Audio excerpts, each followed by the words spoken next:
Я являюсь жителем нашего красивого города.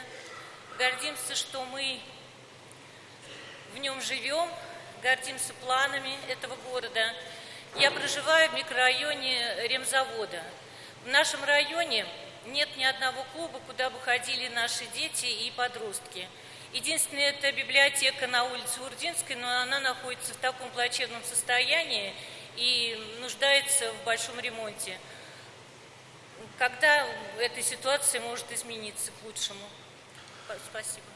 Спасибо. Есть такой вопрос. Да, в Ремзаводе у нас же есть молодежный ресурсный центр. Давайте подумаем.